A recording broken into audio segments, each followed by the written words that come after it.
guys, it's Eric, owner of Farpoint Farms here in the mountains of North Carolina, and today I'll be doing an unboxing and a put-together video of this very inexpensive TV antenna, the WA-2608. Super powerful receive. I hope so. Now, these things were all the rage a few years ago. Well, I guess, I don't know if you can see it there, but there it is. They were all the rage a couple years ago when they first came out, and you could find them for $59, and later on $39, and now they're down to about $20 with free shipping. The bonus to having something like this is it has a built-in rotor, which is the reason I purchased it. If you've seen my other video, I have a HD stacker antenna, which is a great full-size exterior mounted antenna, and I do have a rotor and all that stuff on it. But this antenna is going to be for my garage. I'm putting up a tower behind me for CB radio, and I figured why not have a little TV out here too. I have a television set that I picked up at Goodwill a while back. It gets digital signals, but with regular rabbit ears, there's just no signals to be had out here. We're pretty far out. So I'm kind of curious, because there's a lot of reviews online for these things, if it's really worth anything, if it really does pick up anything. It's an awfully small antenna. The pictures make it look like it's quite large, but I believe the turning radius on this thing is only 17 or 18 inches. So that's kind of, not that big. But it is a UHF antenna, it is amplified, and it does have an antenna rotor, which is the main reason I picked it up. Real fine tuning is what I need. I need to get this thing spot on. Unfortunately, once it's in place, I won't be able to get my hands on it. So to be able to turn it just to line it up, and then I'll probably never turn it again, is kind of important. So let's go ahead. I'll move the camera. We'll get closer in. I'll take this thing out. We'll put it together. And then part 2 of this video, I'll let you know how it works, because it'll be a couple days between now and then, but I'll run through the channel scan and see if it does pick up anything. I'm hopeful that at least I get 1 or 2 stations, so that'd be nice. Got a little thunderstorm rolling in here. Anyway, let's take a look. Alright, so right off the bat, I'm a little nervous because the box is a lot smaller than I thought it would be, and I'd say it only weighs maybe, I don't know, 3, maybe 4 pounds, so not a lot going on there. That's fine, aluminum doesn't weigh much. Antennas are generally a fairly light affair unless you get into the giant ones, but go ahead and take the plastic off this thing, so I'll cut it open. Now, of course, like all antennas, it claims 150-mile range, and maybe in the Nevada desert, it would get 150-mile range, but around here in the mountains, I'd be happy to get 30 miles of range, and I doubt it'll even do that. The towers are about 18 miles, the ones that I want to pick up, but they're also on the other side of a 4,000-foot mountain, or 4,500-foot mountain, so I doubt that's going to work out, but let me back this camera up just a smidge, try to get a little more of the action in here. Yeah, maybe that'll be better. Alright, let's open this thing up and see what we got. We've got a bunch of the reflectors in there, that's good. Files everywhere. I'm not even going to try. There we go. Well, hey, that's nice. I didn't expect that to come with it. Coaxial cable. It doesn't identify what it is. RG6, RG58. It just says 5C2V, 75 ohm. Interesting. Well, I'll go ahead and use it. Again, if I get 5 years out of this thing, I'll be really happy. We've got some instructions here. Let's see what they look like. Uplink Technologies. Cool. Features. Oh, there we go. There are some instructions. So, looks like we have a rod here. We're going to be screwing some stuff in, so I'll have to put this down for a minute. This doesn't look too complex. Let's see where we go here. This must be the main unit here. Yep, that sure looks like it. So, uplink. There you go. And these will snap into place. I do remember that visually. Yeah. And then these come up. And there's your reflectors. That's nice. Huh. Very interesting. Okay. So we're going to want to slide these in here, it looks like.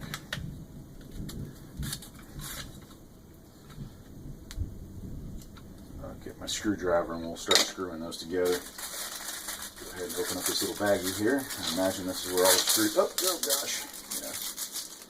Yeah. Yep. All the bags of screws here.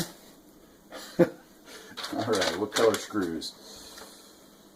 Five A-type screws. Which is the A-type screws? 3 by 10 millimeter.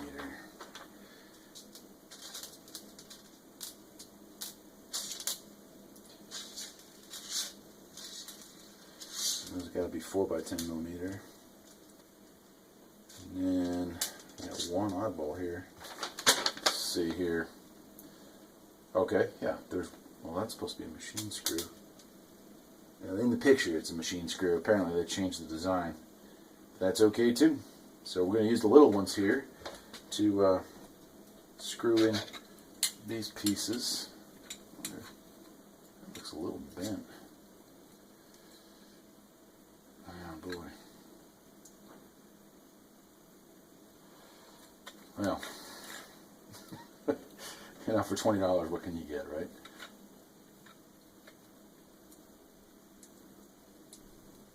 And sadly, you actually can get a pretty decent UHF only antenna for $20.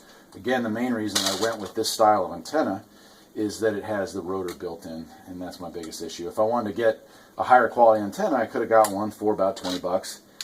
You know, UHF only, long range, probably would have gotten a little better mileage, but the problem is that I'd have to invest in rotor wire and a rotor and all the extra doodads that go with that, and plus it adds extra weight and all the rest. So I really felt like television wasn't that important to me out here. Let's just leave it at that, I guess.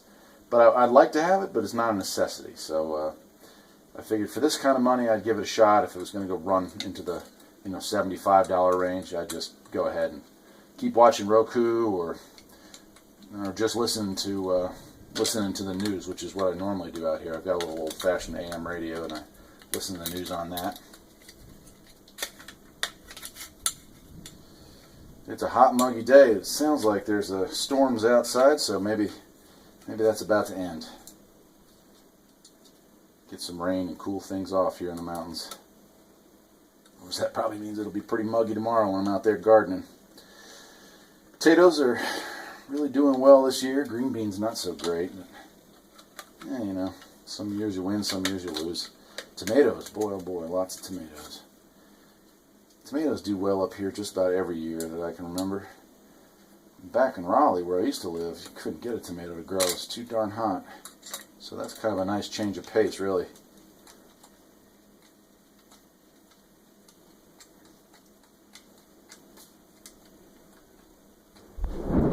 Woo!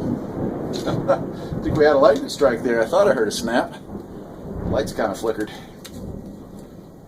If the power goes out, we'll pick this up another day.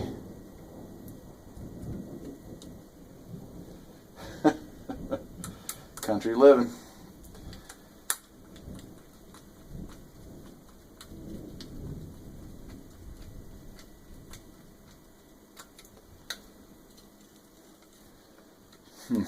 Yeah, they're not... Oh, I see. Some of these are loose. Maybe I'll snug some of these screws down before I put this thing in, because they're kind of... Oh, yeah. Oh, it's not that they're loose, it's that they're stripped.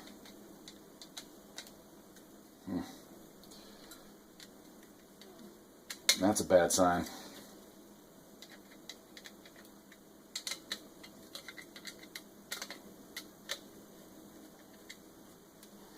About half of these are stripped out. I mean, it's just bolts going into plastic, so... But you know, you get some wind on them, and there won't be much left of them for very long at that rate. Yeah, you can see that was bent pretty bad. You'd be surprised, a little bit like that can actually make quite a difference in an antenna. But we're going to go with it. Alright, the next step is to slide that little booger in the hole. And that would be like so. There's a hole here on the bottom. You can line that up. Right there. And we got another screw to put in. That would probably be this long single screw head right here.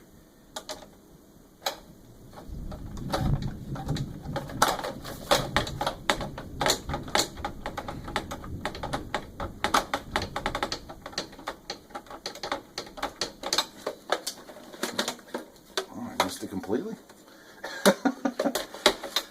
Missed the hole. Let's back that out and try that again. God, I hope I missed the hole. But this antenna is not going to be much of an antenna.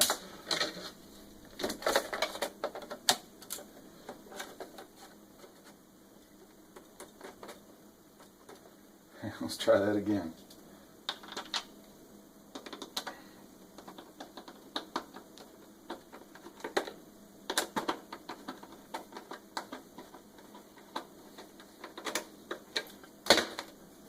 Hey, look at that.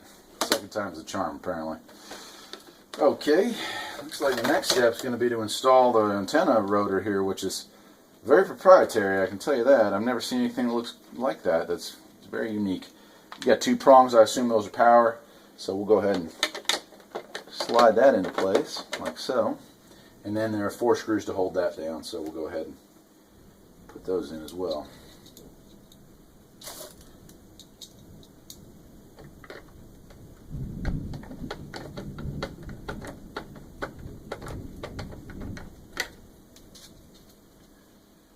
Yeah, these things have been around for a while, and you know, I think for city dwellers who want to cut the cord, which is always a good idea. No need wasting money and giving it to corrupt giant companies that don't deserve it in the first place.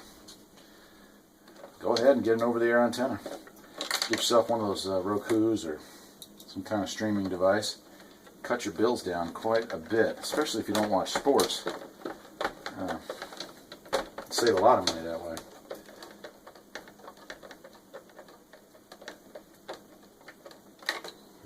More here. I'll tell you this, assembly is fairly easy. I would say that anybody with any average skill set and a Phillips head screwdriver ought to have no trouble setting this thing up, which is good. Again, if you're a single homeowner or something like that, maybe living in an apartment, not a bad deal. And then we have this last piece, which is what's going to hold our antenna mast. That's a pretty small mast holder, really. I'm going to have to check. I think the hole that I have is bigger than that, so might have to do some modifying. There we go. And we have 4 more screws and 4 more screw holes, so let's go ahead and put that in there, and that will wrap this thing up. Part 2 of this video, after I'm done assembling it, I'm going to be installing this thing, but I won't be doing it today with that thunder out there. Good way to catch a lightning bolt to the face. So check back for that, and we'll do a range report and all that good stuff. Now again, if you're living in a flat area, you might have better reception with this thing. But here, I doubt that that will be the case. So, unfortunate, but probably true. Let's see. I do like the fact that it came with its own wiring. It looks, you know, inexpensive, but so does all of it. I'm not really worried about that. We'll go ahead and put it in there. It also came with a nice dust boot for the hookup out here, keep moisture off of that, so that's nice as well. And I'll tell you what, I'll get this last screw and we'll look at the remaining pieces here. There we go. So what we've got left here is this, which is like the master box. This is what, you know, like on a professional rotor television, this would have, you know, a dial with that kind of stuff there. It looks like you have an on-off button and a rotation button, and I have read that you know, these things kind of go their own direction, but that's fine. I only need to dial it in once, and I'll probably be leaving it alone. This also doubles as an antenna booster. You know, it's got a booster pack in it, so the antenna line goes in, and it actually has splitter built in as well, so I can run 2 TVs. I only have the one, but it's nice to know that that's here. And then it does come with a remote. It looks pretty flimsy. I wonder if it came. Nope, no batteries, but it takes 2 AAA batteries, and then yeah, let's see. Cute little remote for that. And then it also came with, of course, a power pack to run the whole thing. And it runs off 15 volts at 300 milliamps, so that's not a lot of power. That shouldn't draw much for your electrical bill, those of you on solar or whatnot. And then also it looks like it came with a single jumper, so you could jump this off to a TV from the box. So that's nice. It actually is a pretty complete kit. I'll give them credit for that. They save people the trouble of having to go back into town and get more stuff. You know, that is nice. I like that. Looks like that locks. Yeah, there we go. We lock that out. Do the same thing with the bottom here in a second. Not a bad looking little unit. It looks very futuristic, very high tech. we'll have to see how it holds up, but we'll find that out in another video. For today, that is it. I'm Eric, owner of Farpoint Farms, and I hope you enjoyed it, and I'll see you next time for part 2.